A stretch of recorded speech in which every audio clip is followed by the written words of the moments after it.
What's up, world? It's your girl Princess back with another episode of Behind the Art. And today I am sitting next to a legend, a visionary, I tell you. The man next to me, known as Osmic, is the brilliant mind behind the SA Hip Hop Awards. He's also the organizer and part of the people that make Back to the City possible, which is a famous event here in South Africa. He is also gonna make it possible for South Africa to have the first ever SA Hip Hop Museum. I'm very excited for this interview. Oh, thank you. How are you doing? I'm good, and yourself? Very good. Very good. Yeah, so first I'd like us to backtrack a bit and talk about your whereabouts and where you're from. I understand that you're from Soweto in Tladi and you were born in the 1980s. So how was your upbringing during that time? It was as normal as it can be. Whatever way an upbringing of a kid from deep Soweto is, nothing special really. But yeah, I don't even know what to say about that, but it was as normal as it can be. Okay. Sure, I didn't dodge up birthday bullets if you're asking. Yeah. No. So there was no hectic things like that? Not Because I feel really. like everybody has the mindset, like if you're born around the time where apartheid was active, maybe you were also involved in some way or you saw something. I was a little toddler. Yeah. Yeah, but I mean, obviously the mood was very weird, but yeah. Okay. So did you grow up with the love for hip hop, or is it something that developed along the way? Yeah, I got into the culture, I think when I was in standard 2. Standard 1, standard 2, started with drawing, which later would be known as graffiti, Yeah. beatboxing, breakdancing, and I think I started doing it properly from standard 6 by forming me, myself, and friends, forming a crew called ACC, which is a graffiti crew. We used to b-boy as well, rapping, and I think from there it developed into starting a magazine called Ritual Magazine. This is in high school around standard 7, which at the time happens that's the first hip-hop magazine in Joburg or in Gauteng, so to speak. Later on, after the magazine, I found something called Hell's Kitchen, which became a very important, I think, piece of instrument within the underground hip-hop scene, which was like a radio. Right now, you guys call it online radio. We call it a podcast. A podcast, yeah. So I was doing that in this is like 16 years ago. And then what I would do is that I would transport that recording. It will sound like it's a radio show, and then we'll put it on a cassette tape, and I'd sell cassette tapes. So I got very popular for selling these cassette tapes called Hell's Kitchen, and everyone was in that tape. So Emphatic Tabs and Fifth Floor, and all these different artists that later on became like integral parts of the culture, especially the underground scene later on in life. I'm literally going through my history. That was a Hell's Kitchen around, this is now around Matrix, then at 9. And after high school, took a gap year to start a design agency called Ritual Media. It was myself and 3 of other my friends. And at the same time, there was a crew that had been formed called PCP, Pressure Control Project. You guys might know a person like Rusty who's part of that crew, and there was another crew called EM. And we started doing a lot of these corporate jobs. We did a very cool job for Sprite, and I took a little bit of that profit that I made from there a year later and started a store called Ritual Stores. So I think I am 19 at the time. I started At this 19 cool years store. old. Yeah, at started the 19 years Ritual. old. So I started Ritual Stores in Newtown, which obviously became super popular throughout the years because it laid a lot of template of a lot of the retail outlets that exist now.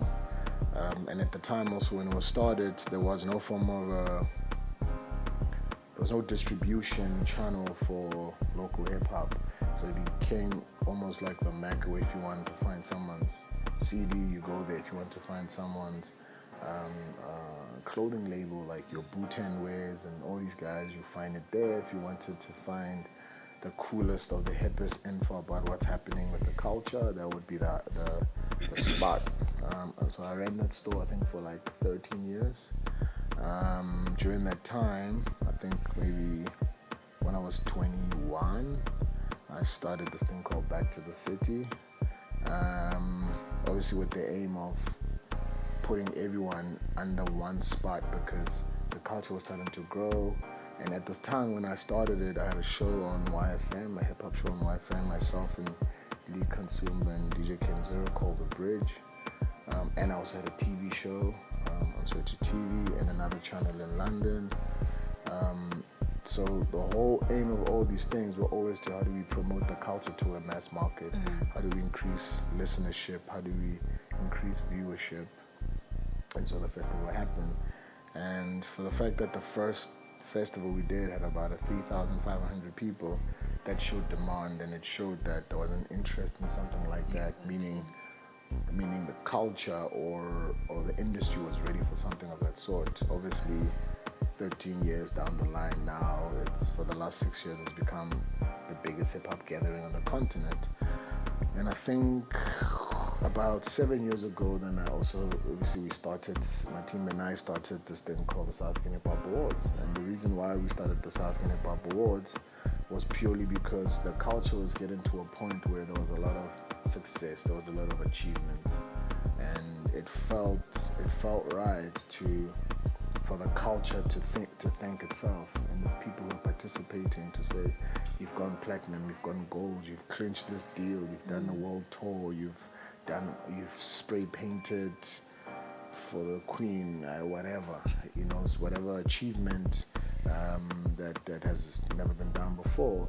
It was fitting for us to say, okay, let's do these awards. And so the Hip Hop Awards happened. Obviously, fast forward, it's on SABC One. We're sitting on 4 million viewership, and it's a great platform. And 3 years ago, we then embarked on another cool project because we started feeling like, look, because some of us that sort of started when we were very young, we're now in our mid-30s, 40s, and I think the generation that comes before us are now in their 50s, 60s, some 70s, and we started fearing that down the line, the same thing that had happened to Kwaito or Jazz, we wouldn't want it to happen to the culture, and that's where the preservation of the culture comes from in the form of the South African Hip Hop Museum. And that's why now we're busy in construction of the South African Hip Hop Museum. That is actually very interesting. That's and me in a nutshell. Yeah. Oh, thank you. Who were the people that you looked up to? Because you've achieved so much from such a young age, things that some of us could only dream of at ages like 19, 16. You were doing most things that we are only starting when we are mostly 22, 23. Who are the people that inspired you to have this drive to push this hard? I think life is an inspiration on its own. And just keeping a good company, man. The problem is kids nowadays don't keep a good company, So if you keep the right company and you surround yourself with the positive minds, and I don't have to be looking up to some famous person, but it's just the people around you, because the reason I've been able to do all these things is not by myself. It's because I've got amazing friends and I've got an amazing team. And we all share the same vision, and they have entrusted me with the leadership to say, okay, if he comes up with this crazy project, there must be a science to his madness, so let's attempt it. And so far we've been obviously hitting home runs. But yeah, I think surrounding yourself with the right crowd, that's the first trick. Yeah, as you were saying that your team believes in everything that you come up with. I feel like as young creators, it's very difficult to actually, when you come up with something, to stick with it and see it till the end, because you face many difficulties in terms of finance, getting the thing known out there, and support them generally from the community or the industry rather. So how have you taken to the response to Back to the City? As you said, it's a very big event that we have actually attended with Thabiso. So how have you taken to the response? Did you ever expect it to blow up and be this big, or was it type of a let's try it and see how far it goes. Yeah, no, we don't. Well, personally, I don't do let's try it and see how it goes. Everything is planned. Okay. So when we started it, it was planned to be exactly where it is right now. It was planned for us to shut it down when it turns 15. Oh, so all those things were planned because it's long-term vision. Also, another problem is that a lot of things that we do, we've got a lot of short-term sightness to it, you know. So a lot of the stuff that we've done has literally been plotted, carefully thought of, researched, and executed. So yeah, for it to be where it is now, it's not by default, but it's by plan. Okay. So I understand that it's Back to the City is closing in 2021. Will there be something replacing it? Of course, there's always something. There's always something coming. So this year we'll be launching another cool project that we're busy with now. This year we'll be launching an NPO called the South African Hip Hop Association. And the idea of that association is exactly that, to preserve the culture, one, to promote the culture, and to bolster confidence within the culture by making sure that the hip-hop economy continues, because without the hip-hop economy, no one is able to make a living, you know?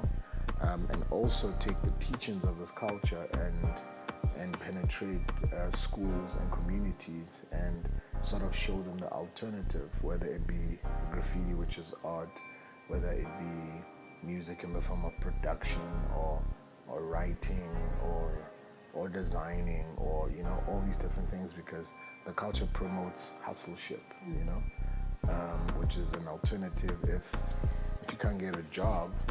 I mean, I've never worked a day in my life for anyone, and I'm sure there's a few of my peers that are in the same position, because we've been able to find the economy within what we do and what we love, and it's passion.